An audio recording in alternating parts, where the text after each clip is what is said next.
সকলকে ঈদ মোবারক।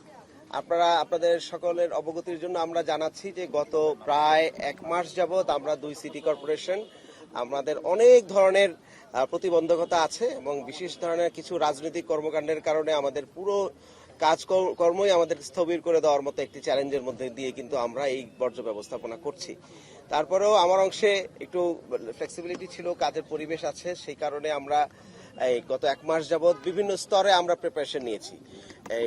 আমাদের যারা পরিচ্ছন্ন কর্মী আছেন সেখান থেকে শুরু করে ওয়েস্ট ডাম্পিং পর্যন্ত আমরা সকল প্রস্তুতি আছে। এখন প্রায় 2:45 বাজে এখন পর্যন্ত আমাদের ল্যান্ডফিলে আমরা 5,500 টন ময়লা অলরেডি আমরা ডাম্পিং করতে পেরেছি। সুতরাং আমাদের রিয়েল টাইম মনিটরিং ডেটা আছে, কতটুকু ময়লা উত্তোলন করা হচ্ছে, কতটুকু কয়টা ট্রাক যাচ্ছে এবং ফিল্ডে কোন কোন ওয়ার্ডে কতটুকু ট্রাক যাচ্ছে, সেই লেভেল পর্যন্ত আমরা রিয়েল টাইম ড্যাশবোর্ড মনিটরিং করছি। আমাদের পুরো ওয়েল ইকুইপড টিম আছে, তারা আমাদেরকে প্রতি ঘন্টায় আপডেট দিচ্ছেন যে কতটুকু পরিমাণ ময়লা আমরা কালেক্ট করতে পারছি এবং সেটা ডাম্পিং কতটুকু হচ্ছে।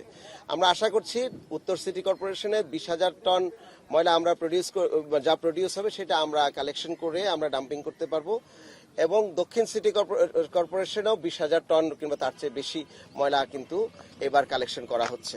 সুতরাং আমার পাশে আমার সহকর্মী আমাদের দক্ষিণ সিটি কর্পোরেশনের প্রশাসক মহোদয় জনাব শাহজাহান ভাই উপস্থিত আছেন। আপনাদের সকলকে আমাদের দুজনের পক্ষ থেকেই এক নদীর শুভেচ্ছা এবং ঈদ মোবারক জানাচ্ছি। এর সাথে সাথে আমরা বলতে চাই, আমরা এবার সবচেয়ে বেশি আনন্দিত হয়েছি দুটো কাজে। সেটি হচ্ছে যে জুলাই পরবর্তীতে যে মানুষ এই যে দেখেন আমাদের বর্জ্য ব্যবস্থাপনার বাসা থেকে যেই ময়লাগুলো কালেক্ট হয় সেটা আমরা এখনো অর্গানাইজ করতে পারি নাই বিভিন্ন রাজনৈতিক সমস্যার কারণে। তারপরেও লোকজনকে আমরা স্বতঃস্ফূর্ত হয়ে কিন্তু এই ব্যাগে নিজেরা ময়লা ভরে তারা ডেকে ডেকে আমাদেরকে অথবা রাস্তার একটি পাশে কিন্তু এই ময়লাগুলো ডাম্পিং করছে।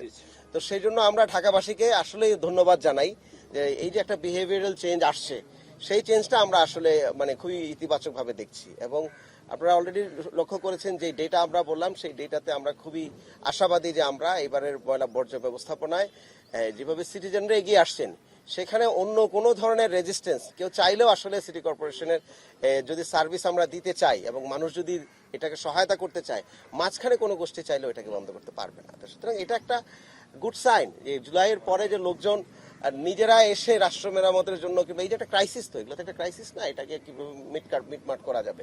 তো সেক্ষেত্রে ঢাকাবাসীকে আমরা আবারও ধন্যবাদ জানাই এবং আজকে আমাদের এলজিডি মন্ত্রণালয়ের আমাদের উপদেষ্টা মহোদয় গত এক মাস যাবৎ আমাদের উপরে কঠোরভাবে আসলে সার্ভিলেন্স করছেন যে এটা যেন কোনো ধরনের ভুল না হয় এবং সেটাকে মাথায় রেখেই কিন্তু আমরা মন্ত্রণালয়ের সব নির্দেশনা আজকে সকালেও আমাদের মন্ত্রণালয় থেকে টেক্সট মেসেজ করে আবার মনে করিয়ে দেওয়া হয়েছে যেগুলো ঠিক পথে আছে কিনা। তো সেই জন্য আমরা খুবই আনন্দিত। আজকে আমাদের উপদেষ্টা মহোদয় আমাদের সাথে আছেন, উনি দক্ষিণের একটি STS উদ্বোধন করে এসছেন, আমাদের উত্তরে এসছেন। আমরা খুবই আনন্দিত, আমরা ওনার কাছ থেকে কিছু শুনতে চাই। জি,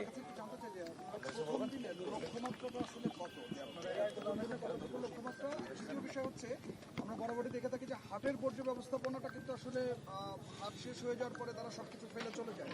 যেমন আমরা যদি তেজগাঁও যে পলিটেকনিক হাটের কথা যদি বলি, এই হাটে গতকালকেই অলমোস্ট গরু টরু বিক্রি শেষ, কিন্তু আজকে সকালবেলায় আমরা যখন বের হলাম তখন দেখলাম যে রাস্তা ভর্তি আসলে ময়লা আবর্জনা ফেলে রেখে চলে গেছে, হাটের কোনো খবর নেই। আসলে এই ড্রাইভারটা কে নিবে, সিটি কর্পোরেশন না হাট কর্তৃপক্ষ? প্রথম হচ্ছে ময়লার আমরা গত বছর 12 লক্ষ টন গত বছর আমরা কালেক্ট করেছিলাম।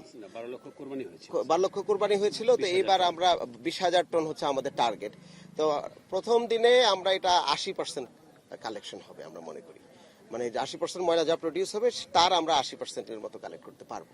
তো সুতরাং এটা হচ্ছে মূল বিষয়। আর দ্বিতীয় হচ্ছে যেটা বিভিন্ন হাটে যে হাট শেষ হলে যে চলে যাওয়া, আমাদের ঢাকাবাসীর কিংবা আমাদের মানুষের একটা আমরা এখনো এই বিহেভিয়ারে আস্তে আস্তে আমাদের অভ্যস্ত হতে হবে যে আমরা যখন একটা নেচারের কোথাও যাই, সেটা বেড়াতে যাই, পার্কে যাই অথবা কোন একটা ইভেন্ট করি, যাওয়ার সময় আমরা মানুষ যে গিয়েছে সেটা নিশানা পাওয়া যায়, কারণ আমরা ওয়েস্টটা রেখে যাই। আর কোনো প্রাণী কিন্তু তার ওয়েস্টটা রেখে যায় না।